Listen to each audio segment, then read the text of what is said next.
Quand ils sont tous les deux sortis et ont ouvert la voiture de Monsieur David, l'uniforme de l'école avait disparu. Ils se sont rendus compte qu'il manquait, l'uniforme de l'école était introuvable. « Où est l'uniforme ?» demanda Tina, stupéfaite, en regardant à l'intérieur de la voiture vide. « Il était juste là, je l'ai laissé là. »« Je l'ai vu avant de venir t'appeler, » dit Tina à Monsieur David. « Je ne suis pas sûr que tu saches de quoi tu parles, » cria Monsieur David, presque rendu fou par l'incrédulité. « Chérie, je suis certain d'avoir laissé l'uniforme de l'école juste ici, à l'arrière de la voiture. Je l'ai vu avant de verrouiller la voiture et d'entrer à l'hôpital pour te voir. Comment a-t-il pu disparaître? Personne d'autre n'a ma clé de voiture. Qui aurait pu placer et retirer l'uniforme scolaire? » Monsieur David tomba à terre, haletant. Tina était choquée, perdue dans ses pensées, et resta immobile sans dire un mot. Monsieur David tomba à terre, haletant. Tina était choquée, perdue dans ses pensées, et resta immobile sans dire un mot. Monsieur David ne pouvait plus le supporter, il tomba à terre et s'évanouit. Tina cria et appela à l'aide. Les assistants aux soins des patients arrivèrent et emmenèrent Monsieur David à l'hôpital où il fut immédiatement placé sous traitement. Quelques heures plus tard, Monsieur David se réveilla et se retrouva allongé sur un lit d'hôpital avec Tina assise tout près de lui. Tina dit à Monsieur David que le médecin avait dit qu'il était stressé et que c'était la raison pour laquelle il commençait à voir des choses. « Je pense que tu es stressé, tu sais que tu n'as pas bien dormi depuis hier et je pense que ça te fait voir des choses. Peut-être as-tu égaré l'uniforme. » Mais Monsieur David savait ce qu'il avait vu, il avait vu l'uniforme avant qu'il ne disparaisse. Il se demandait si sa femme disait la vérité et si son esprit lui jouait des tours. « Allons voir le médecin, » dit Tina à son mari. Monsieur David se leva du lit et rejoignit sa femme pour aller voir le médecin. Quand ils entrèrent dans le bureau du médecin, ils lui demandèrent si Naomi allait bien. Le médecin leur dit qu'ils pouvaient rentrer avec Naomi. Il leur indiqua simplement ce qu'il fallait éviter pour qu'elle se rétablisse rapidement. Ne laissez pas votre fille être entourée de choses qui la rendront malheureuse. Elle doit être toujours heureuse pour l'aider à guérir plus vite, dit le médecin à Monsieur David et Tina. Monsieur David voulait dire au médecin que Naomi n'était pas là, mais il avait l'impression que quelque chose l'en empêchait. Monsieur David remercia le médecin et paya toutes les factures nécessaires figurant sur le reçu.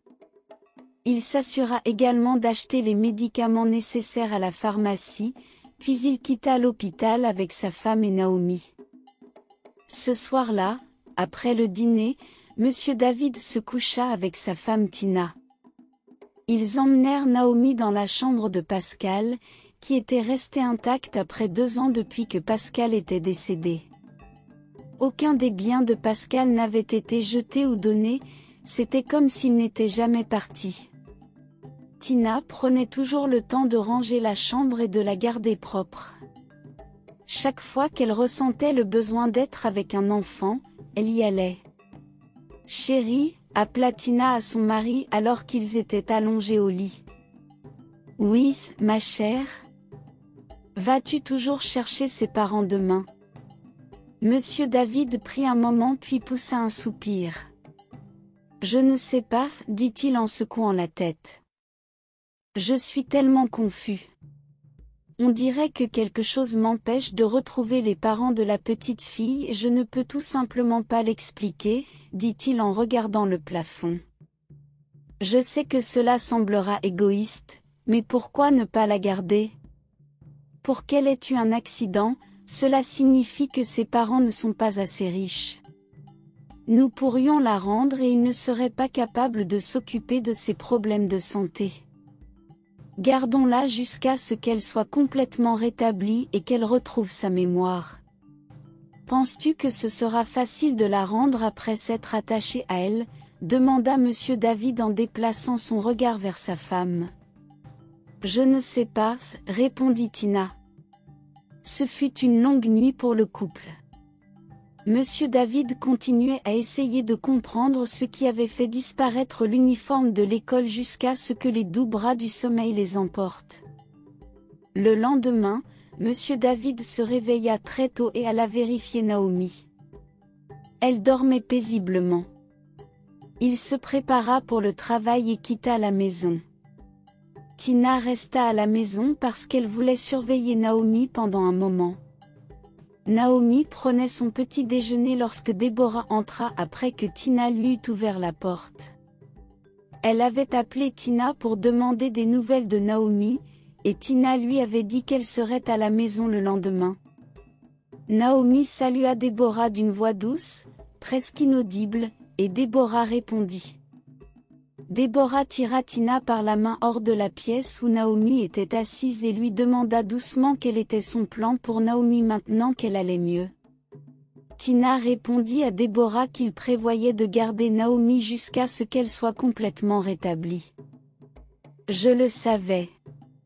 J'ai vu la façon dont tu nourrissais cette petite fille à l'hôpital, mais laisse-moi te dire, Tina, tu es mon amie et je ne peux pas te donner un mauvais conseil. Rends cette petite fille à ses parents.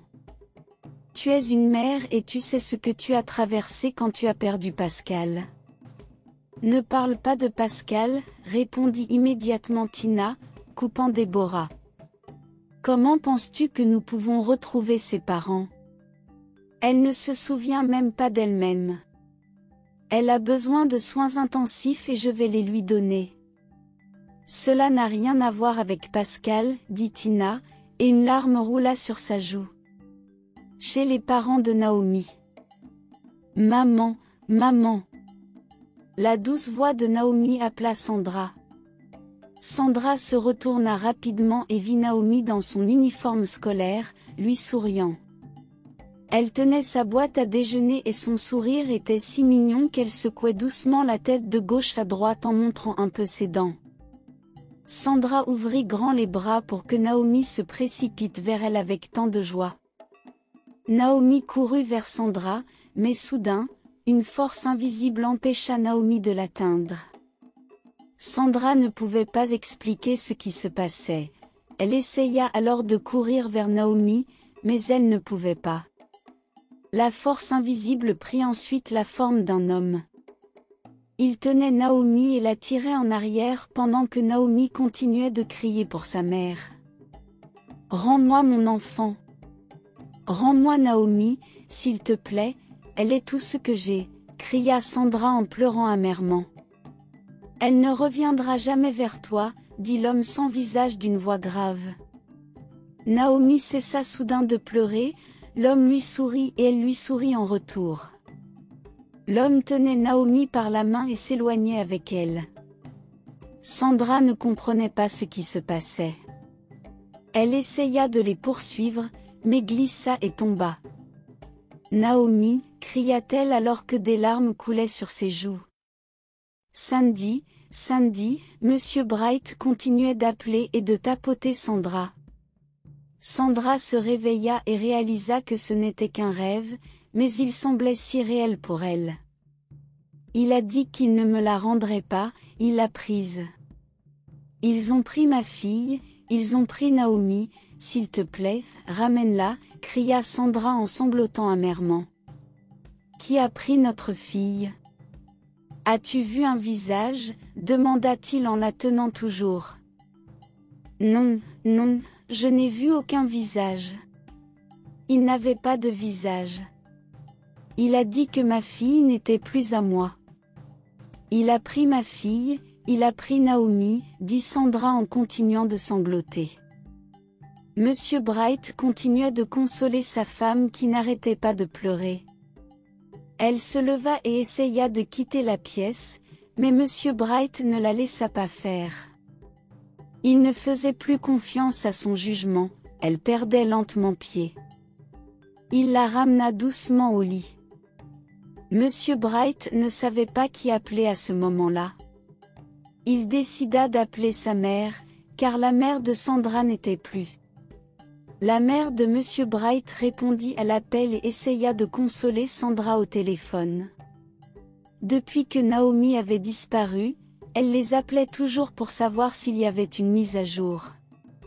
Monsieur Bright raconta à sa mère le rêve de Sandra. Il lui parla de l'homme sans visage que Sandra avait vu dans son rêve qui avait pris Naomi. « Tu as dit un homme sans visage ?» demanda sa mère au téléphone. « Oui, elle a dit que l'homme était sans visage. »« Allô, allô, maman ?» continuait de dire Monsieur Bright au téléphone sans obtenir de réponse. Il s'avéra que sa mère avait raccroché en entendant parler de l'homme sans visage. Au bureau de Monsieur David, ce dernier était assis dans son bureau, mais son esprit n'était pas en paix. Il continuait de penser à ce qu'il avait discuté avec sa femme. Il commença à faire les 100 pas dans son bureau. Monsieur David voulait vraiment retrouver les parents de Naomi, mais il ne pouvait pas dire ce qui l'en empêchait réellement.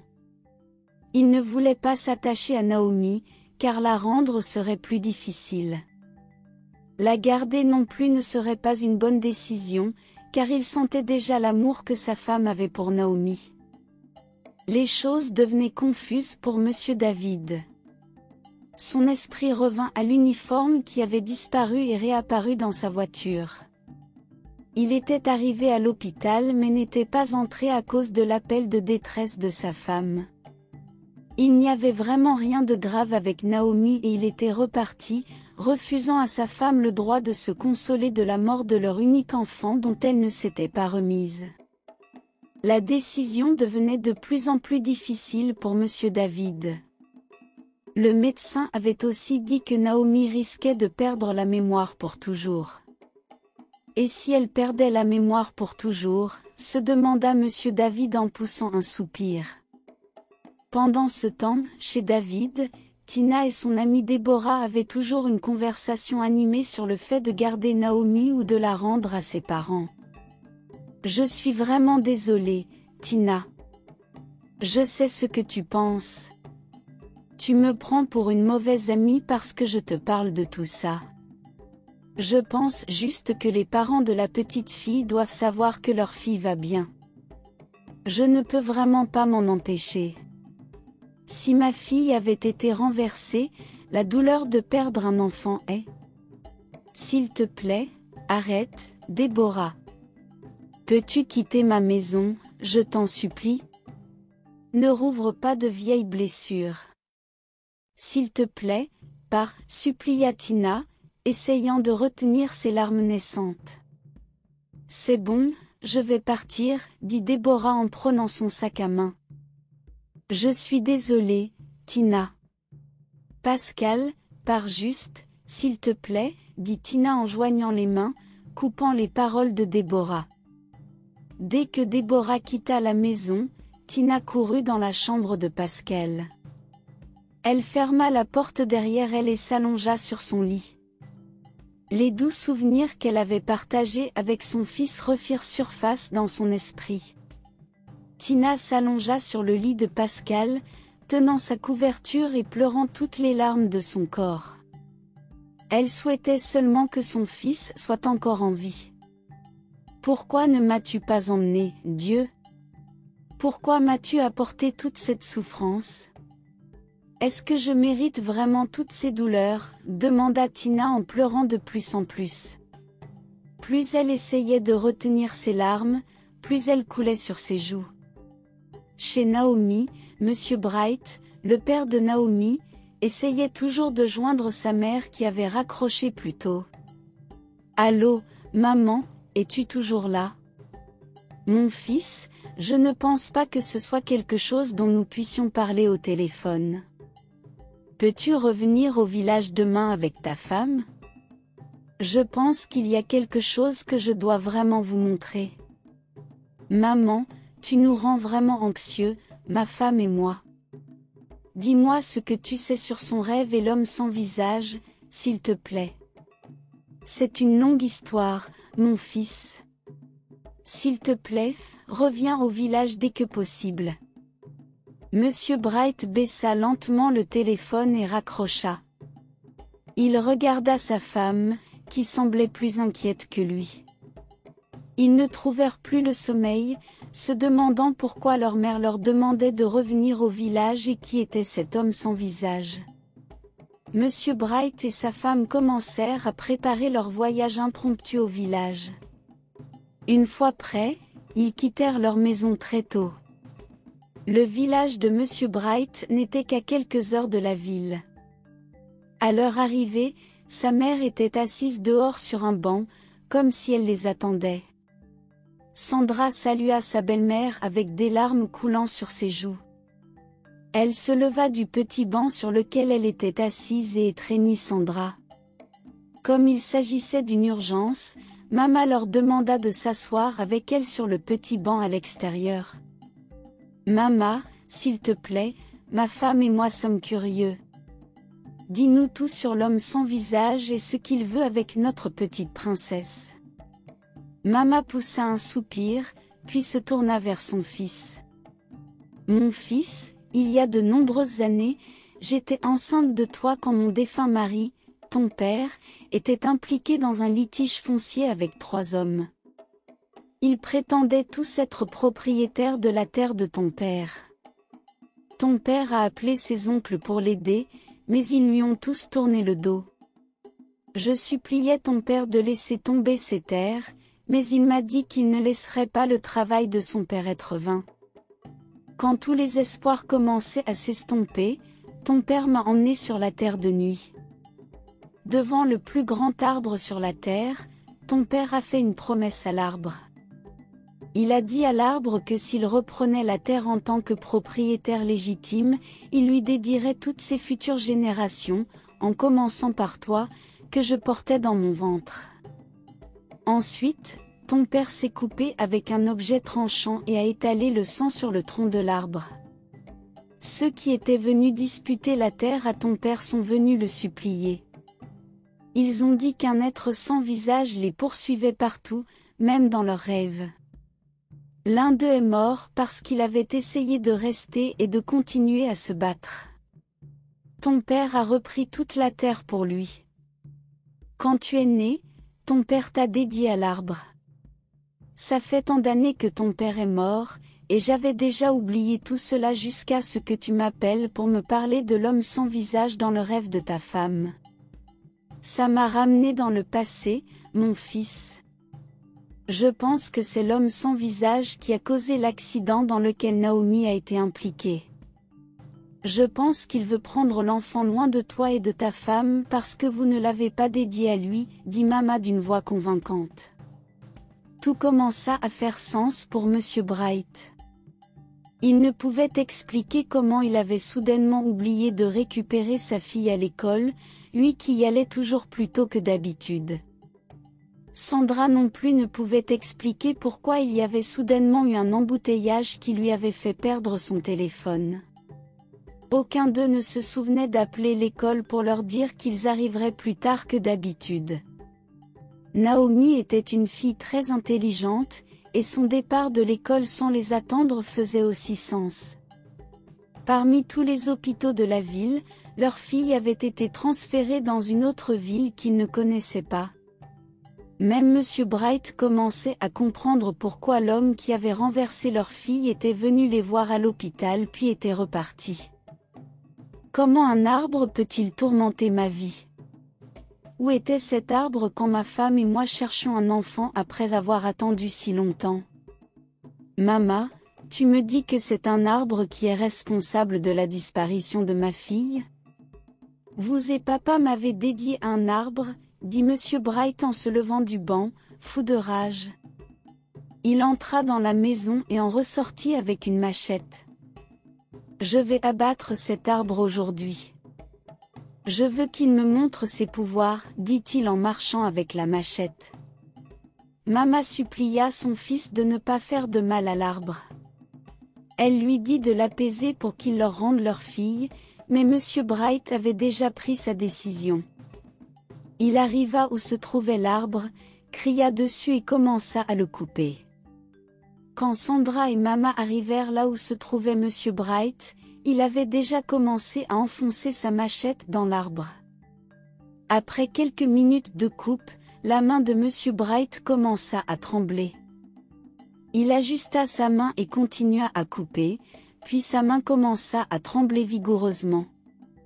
La machette tomba de sa main. Monsieur Bright regardait simplement ses mains, et la sueur qui s'était accumulée sur son visage commença à couler par terre. Ses jambes commencèrent à trembler, et il commença à respirer lourdement. Il se tourna pour regarder sa femme et sa mère qui le fixaient, puis il tomba. Pensez-vous que Monsieur Bright survivra à l'attaque de l'arbre? Et même s'il survit, pensez-vous qu'il pourra vaincre les esprits sans visage? Nous le découvrirons dans le prochain épisode, qui est le dernier épisode. Restez à l'écoute. Si vous avez aimé cette histoire, veuillez la partager avec vos proches et vous abonner à notre chaîne pour ne pas manquer la conclusion passionnante dans le prochain épisode. À bientôt dans le dernier épisode. Merci et que Dieu vous bénisse.